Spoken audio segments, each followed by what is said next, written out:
buat garisan lurus dulu 4 segi, baru kita bulatkan. Kemudian kita ambil turun bahu satu suku boleh, 1,5 pun boleh ya. Kat sini saya ambil 1 suku. Kemudian temukan garisan lurus ke bahu, tepi bahu ya. Yang ini 1/4 dia punya turun. Kemudian kita nak papat bahu kita tu turun 1,5 kat sini.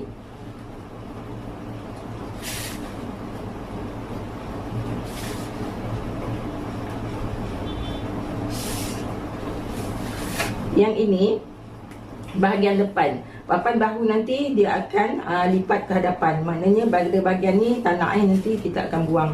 Nanti kita akan buat papan bahu belakang.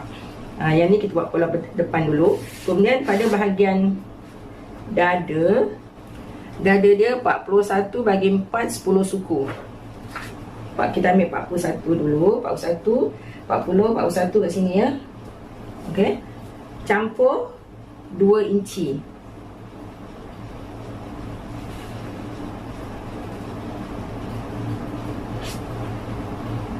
Oh, 2 inci kat sini. Okey.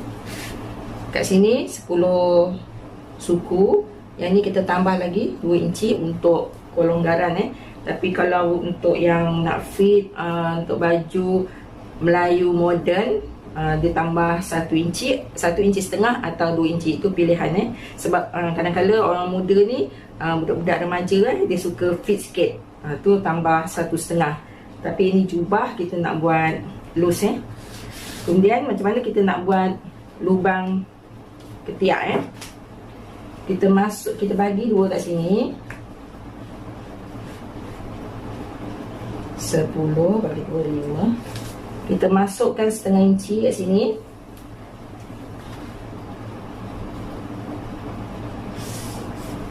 Kemudian kita gunakan pembaris L. Kita temukan dia punya point ni ke point sini. Sebelum tu saya dah ukur dia punya keliling leher dia 23,5. 23,5 maknanya 11,5 dia punya ni. Tapi pada bahagian belakang nanti saya nak dia punya bahagian belakang kita nak keluarkan sikit. Sebab lelaki ni dia badan besar sikit, dia banyak daging, dia punya belakang dia. Saya tak masukkan dia punya lining Kalau dia kurus kita masukkan pada bahagian belakang. Kalau dia badan dia berisi pada bahagian belakang tu saya tak masukkan. Sekarang ni untuk bahagian depan saya ambil 12 inci. Kita jangan garis dulu kita kena ukur dulu daripada bahu turun bahu 1 suku tadi Kita buat macam ni. Sekarang kita dapat 12. Nampak 12 inci.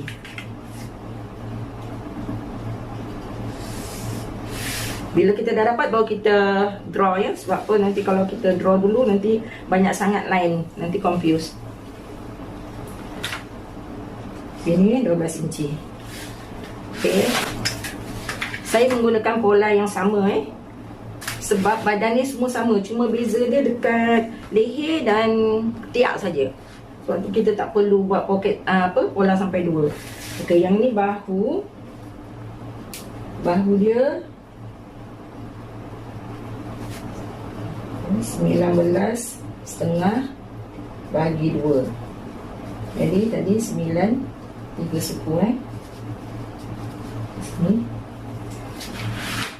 Kita buat garisan lurus. Kita dah turun 1 suku. Kemudian pada bahagian belakang kita kena naikkan 1 suku juga. Sebab yang ini dia punya penyambung dia kat sini nanti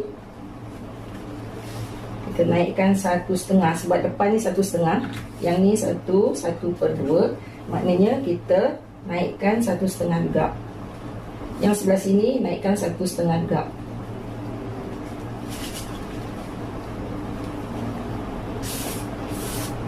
Nampak garisan merah.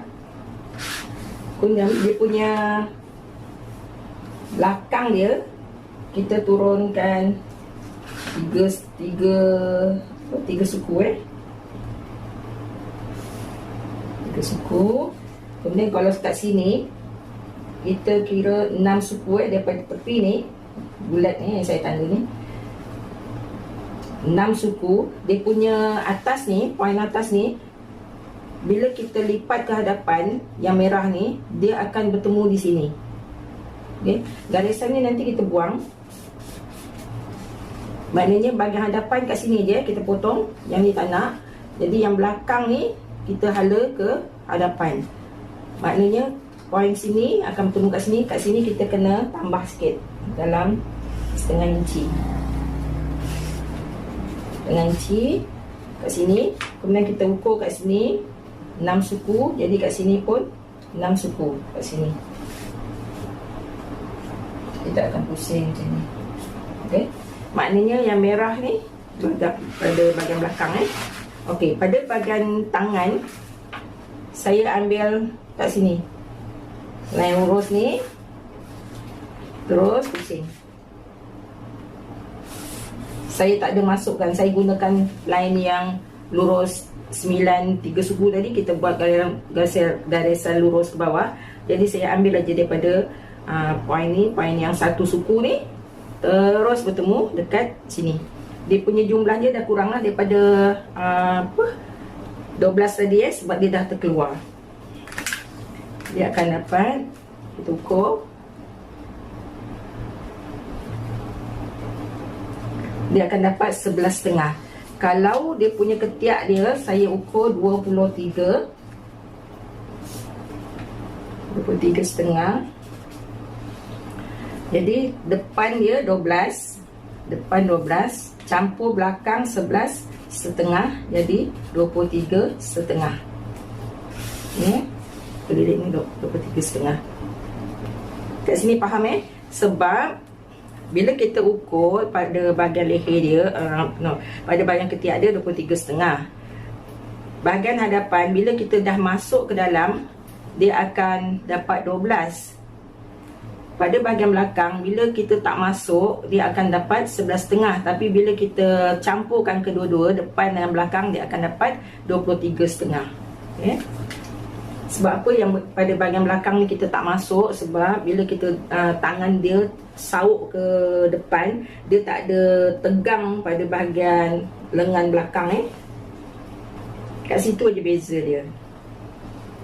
Okey, sekarang kita nak lukis pada bahagian tangan pada bahagian badan. Senang. Daripada saiz dada turun ke punggung dan terus ke labur baju lurus macam ni dulu.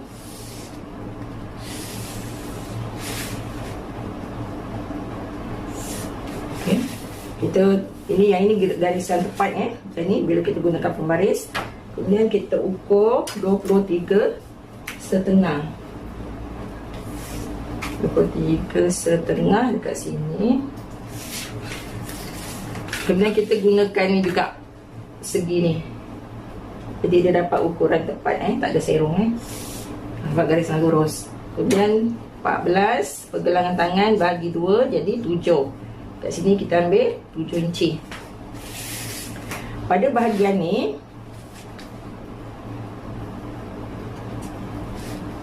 contoh A ke B. A ke B ni biasanya saya ambil dalam 4 ataupun 4,5. Dia cara dia dada, misalkan dada dia 41, bagi 4 dapat 10, 1/4. 10/4 ni kita bahagi 2 dapat 5, 1/8.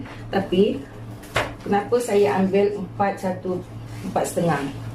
Sebab antara A dengan B ni dia tak lari daripada 3, 4, 5 dan 6. 6 ni tak mungkin sebab apa? 6 ni biasanya untuk blazer ataupun kot-kot yang perempuan yang selalu pakai tu. Perhatikan kalau kita ambil sini 6 kat sini 6 kat sini, dia pergerakan tangan dia tak selesa sampai dia angkat tangan ke atas. Jadi saya ambil tengah-tengah kat sini 4,5. Okay. 4,5 kita buat garisan lurus ke bawah.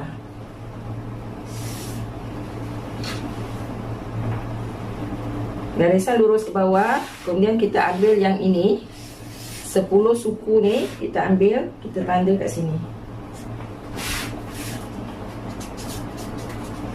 10 suku. Yang ini ada dua cara nanti saya tunjukkan. Menggunakan yang ini, dada bagi 4 10 suku, kita turun ke sini. Kemudian kita buat garisan lurus.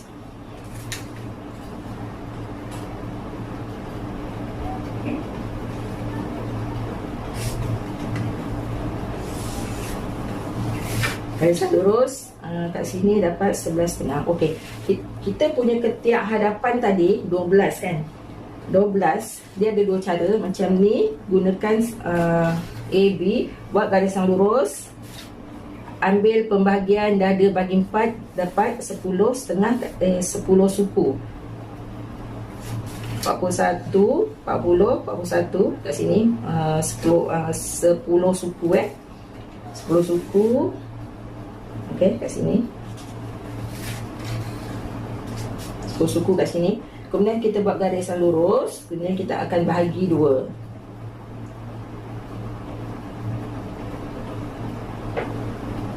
Bagi 2. Kalau kat sini 11.5, ini 10, 11.5 kat sini.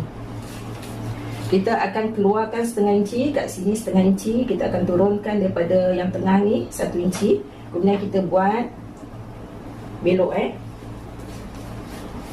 yang ini kita turunkan dalam 1 inci. Kita tak boleh buat straight daripada atas, sebab nanti dia akan jadi macam tajam dia tak melengkung. Ataupun kita boleh buat freehand titik-titik dulu. Kita buat pembayang dia kat sini.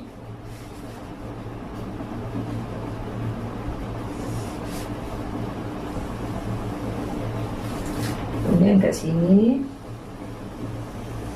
Okay. Kemudian kita gunakan, kita ukur jangan sampai nanti bila kita sambung pada bahagian ketiak dia akan dapat terlebih. Dapat ukuran tepat kat sini 12. 12 Okey, itu cara yang kita ikutkan ni.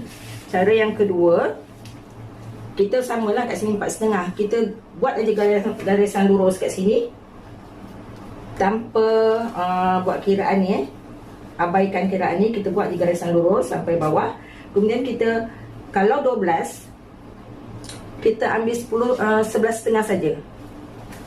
Sini daripada A kat sini ambil 11.5 saja kat sini. Sama juga jalan dia. 11.5 kita tanda. Kemudian kita bagi 2, dapat juga cara yang sama Okey. Kemudian kita akan temukan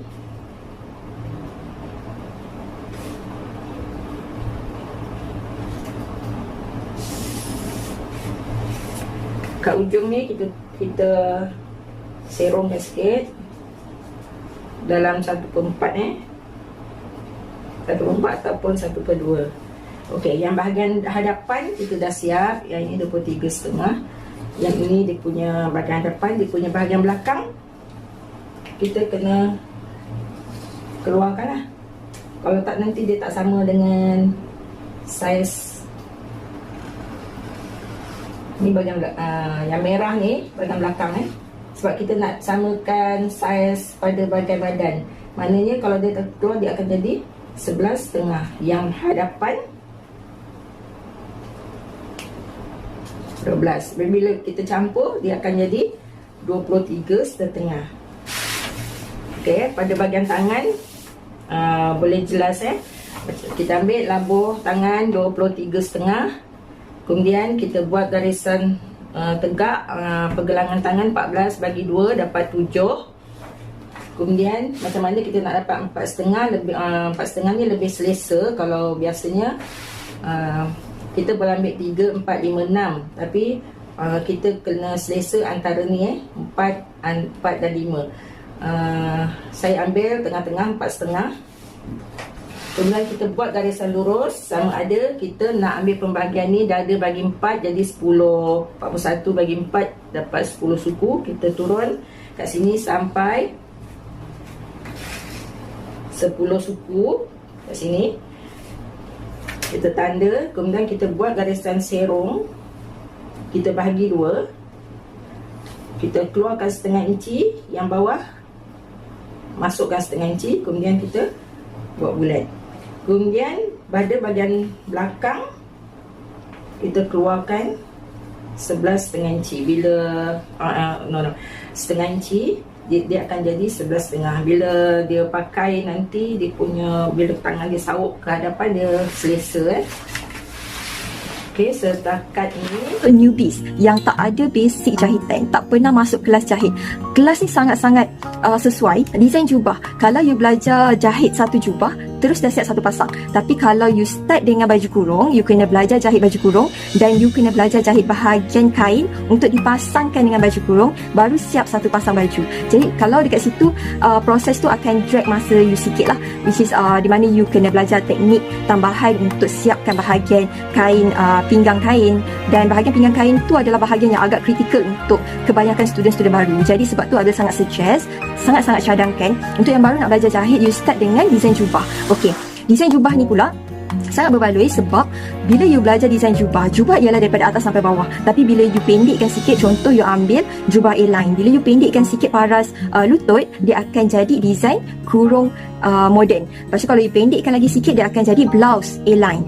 Okey, macam tu juga dengan desain yang kedua untuk wanita.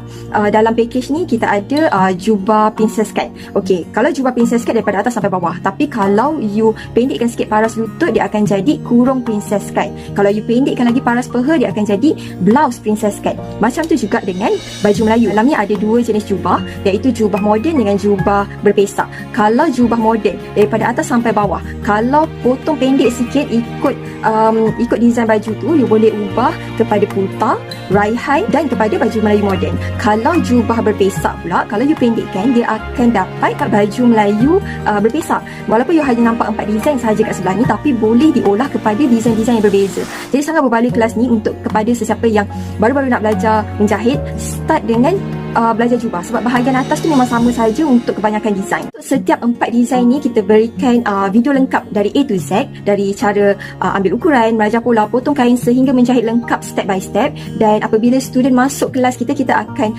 add dalam group Telegram, dan dalam group Telegram tu student boleh belajar, akses pembelajaran pada bila-bila masa, ikut masa sendiri dan di mana sahaja. Dan video tu sangat-sangat lengkap, ibarat cikgu datang mengajar depan mata. Sesiapa yang ada masalah internet, kita ada sediakan satu support system, iaitu OTG. Dual OTG ni you boleh terus cocok dekat handphone, dekat TV, dekat laptop, dekat PC, terus boleh masuk kelas pada bila-bila masa tanpa penggunaan internet langsung. You cocok sahaja, terus boleh masuk kelas. Dan semasa proses pembelajaran sendiri, ikut masa sendiri tu, you ada masalah, you nak tanya untuk kepastian cikgu-cikgu, Telegram bahagian bawah ada satu button yang kita sediakan sebagai support group. So you klik button tu, you terus boleh bertanya dengan cikgu-cikgu untuk kepastian. Walaupun video tu lengkap, tapi kadang-kadang kita perlukan kepastian sebelum kita potong pola, sebelum kita potong kain. Jadi benda-benda ni you boleh tanya semuanya dekat dalam group. InsyaAllah kita cikgu-cikgu di Able Tailoring akan cuba sedaya upaya untuk bantu you untuk siapkan jahitan pertama you untuk keluarga. Mana tahu satu hari nanti you mampu untuk open tempahan dan jana pendapatan dari rumah. Apa tunggu lagi? Jangan lepaskan peluang. Kali ni untuk 5 hari ni sahaja, dari 6 hari bulan sehingga 10 hari bulan, kita nak open offer bukan RM100 tapi RM30 sahaja. Kita tak pernah beri harga terendah ni. Ini adalah kali pertama kita berikan kepada anda harga terendah RM30 untuk 4 desain jubah yang you mampu olah kepada desain-desain yang lain, berserta dengan video lengkap dari A to Z. Ada support group, ada support system untuk sesiapa yang ada masalah internet. Jadi hanya berharga RM30 sahaja. Jangan lepaskan peluang. Cepat klik button WhatsApp dekat bawah ni, atau you boleh klik link WhatsApp dekat original posting. Cikgu-cikgu sedang tunggu dalam talian untuk bantu you all masuk kelas jahit kita. So apa tunggu lagi? Cepat klik link dan button WhatsApp sekarang. Tak sabar nak tunggu anda dalam kelas.